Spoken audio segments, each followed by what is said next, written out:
Hey guys, so this is the 6-month check-in for the 2020 financial goals. If you look back at the original video I posted in January, even then I had made several versions of that video, and between the time I made it and the time it actually got uploaded, I had to re-record a bunch of times because 2020 has just been such a weird year and everything has changed so quickly that every time I would set goals, something major changed in my life and I wasn't able to follow through with them. I knew already in January that I wouldn't be able to follow through with them. So what I ended up doing, and I will post a link to that video up above so you can check the original goals out, but I made very generic goals because I had no idea what would be happening to me this year. The year has continued to just be all over the place and one of the weirdest years ever, but I've tried to make the best of it. So going over the goals that I set, goal number 1 was to completely pay off both credit cards. And at the time that I made that goal, my big credit card was at about $3,500 and my small credit card was at about $600. I am happy to tell you that I have completely paid off the small credit card and I've paid off a good chunk of the big credit card, and it is on track to be paid off by the end of the year. Let's switch over to Mint and I'll show you month to month how I paid those off and the current balance on the larger credit card.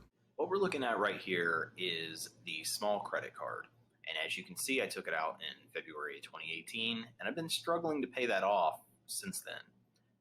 Just this year, which is going to start right here, we had a balance of, like I said, about $600, and then I did finally get it paid off in May. So you see, I had gotten it down to about $400, and then with the extra money coming in from this first deployment, I was able to get that fully paid off there in May. Now we're looking at the bigger of the two credit cards, and as you can see, I've had this one for much longer. It goes way back to 2010. Actually, it goes back to 2008, but I wasn't using Mint at that time. But you can see here that I was making pretty good progress paying it down, but just gradually. I was making the minimum payment and sometimes an extra payment here and there, but then I was able to make a really pretty big payment there in May when I was using the money from that deployment to pay off the cards. So completely paid off the small one, made a big dent in this one. And then this last part here you can see is July. So I'm still continuing to work on that, and it has gone down a little bit more since the end of the 6-month period. And it looks like the balance at the end of June on that was $2,590.28. With the credit cards being the first priority, and with it looking like those are on track to be paid off by the end of the year, the second goal was just to hoard money.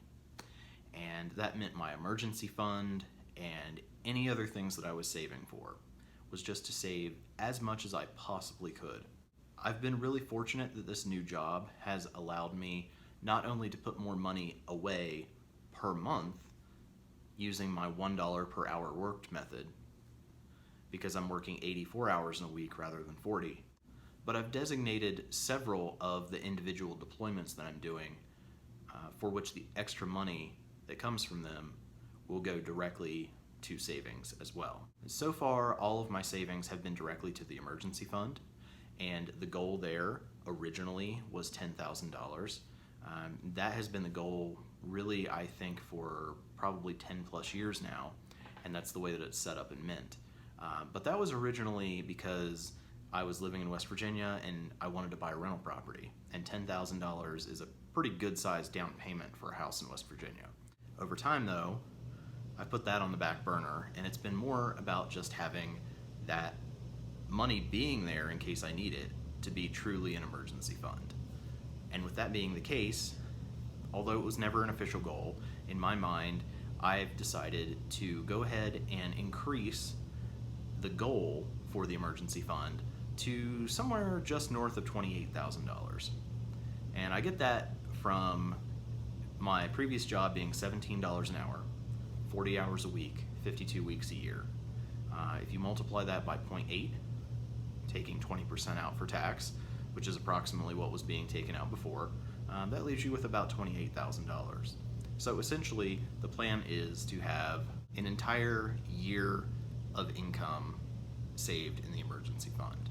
And if something should happen in the future where I get laid off again, or if I decide to just go ahead and go all in on running this business, then I'm going to have the capability to do that. Let's take a look in Mint at the graph of my emergency fund.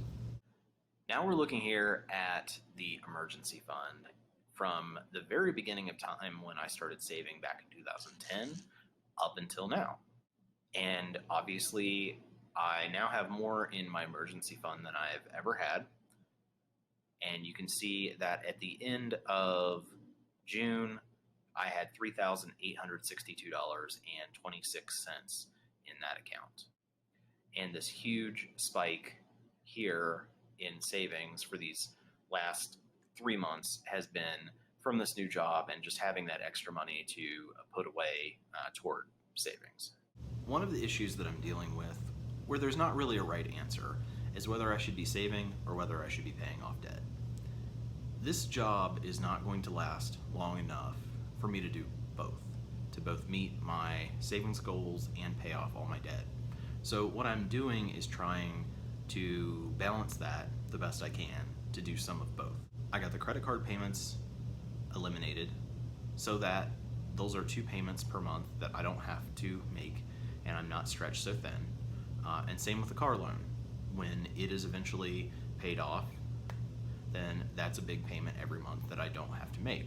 So the way that I've structured this is that the first deployment, everything I made, everything that was extra went to my credit cards and getting those paid off or paid down. The second deployment, everything went to the emergency fund. And as you just saw in Mint, that was that huge spike in the last month for that. The next step, and this was goal number 3, was to refinance my car loan. So deployment number 3, which I am on currently as of making this video, all of the extra money that I have here is going to go toward first getting the negative equity paid off on my car. That way I can refinance. I'm approximately, I want to say $1,500 upside down in the loan. And once that is paid off, I will have equity in the car and be able to refinance it. Now my current car loan is something like 15.3%. I took out this loan when I was in a really bad place. Unfortunately, one of those fights that I have with Navient reported a false mispayment just before I took out this loan, which plummeted my score and did not help the situation any. But my score has increased about 150 points since about 3 years ago when I took out this loan. And because of that, and because interest rates overall have dropped during that time period, I should definitely be qualified for a much lower loan, not only reducing the monthly payment and therefore making it so that I'm not stretched so thin every month by the minimum payments that are due, but in the end I will pay less in interest and have the loan paid off faster. Now, because the company that I financed the car through does not have a website that is accessible by Mint, I'm not able to track the car loan balance through Mint in the way that I have done the other things. So I don't have something to show you to show how that has decreased over time. But currently the balance on the car loan is about $9,200. I currently make a payment of about $279 a month, plus $11 for the gap coverage. And about half of that $279 amount goes to interest. That said, I do always try to make the payment a little bit early so that more goes to principal than interest. And I do definitely see the difference between the simple interest loan and the compound interest student loans. This one definitely is getting paid off faster. So there's a few things that I'm going to be doing here. Number one, after this month when the negative equity is paid off, I'm going to go ahead and drop the gap coverage, because the gap coverage only covers the difference in the value of the car and the amount that you owe on the loan. But if I have equity in the car, meaning that I owe less than the car's worth, then I don't need that coverage because there's nothing there to be covered should I total the car. So that would save me $11 a month. The next thing that I'm going to do is to refinance. Now, this is a little more difficult for this car because it is high mileage. It's a 2013, but it has 107,000 miles. And some places will not refinance a car that has more than 100,000. That said though, there are some places that do, and maybe I won't get a 3% interest rate. Maybe I'll have 5 or 6% because from the loans that I've been able to find with high mileage loans, they don't have the lowest interest rates, but that's a third of what I'm paying now. So it will still be much better. And the lower the interest rate, the faster this loan is going to get paid off, the less money I'm wasting in interest, and the faster and faster that net worth graph every month is going to increase. After refinancing the car loan, I will have 2 more deployments left, and those final 2 deployments, everything again is going to be sent to the emergency fund. I won't hit the 28,000 goal this year, but I will be in a much more comfortable place than I am now, and definitely so much more than I was at the beginning of all of this. Generally at this point at the 6-month check-in, I tell you, based on where I'm standing right now, what challenges I foresee for the rest of the year. But with things going the way they are, I really don't foresee any. I think that I have a handle on this. And while working 84 hours a week is not fun and I am miserable a lot of the time, it is mostly worth it when I see the paycheck and I see the effect that it has on my financial status. And of course, with the job being temporary, that means I know that I'm not stuck in this position forever. I'm dealing with a lot of discomfort right now to just be years and years ahead of where I would have been if I just had a steady $17 an hour job. So with everything being the way it is, I do want to just readjust, or I guess specify more clearly, one of the goals for this year. Again, goal number 1, credit cards will be paid off. Goal number 2, keep hoarding money and get as close to that 28,000 or full year of income saved as I can. But goal number 3 is the one that I want to adjust a little bit. Goal number 3 I want to specify a little more clearly. The current balance is around $9,200, and this month I will be putting a lot of money toward that in order to get the negative equity paid off, make extra principal payments, drop the gap insurance, and then refinance the car through the credit union that my company has. All of that should allow me to get to what I would like this to be at the end of the year, and that is for the car loan to be at $5,000 or less.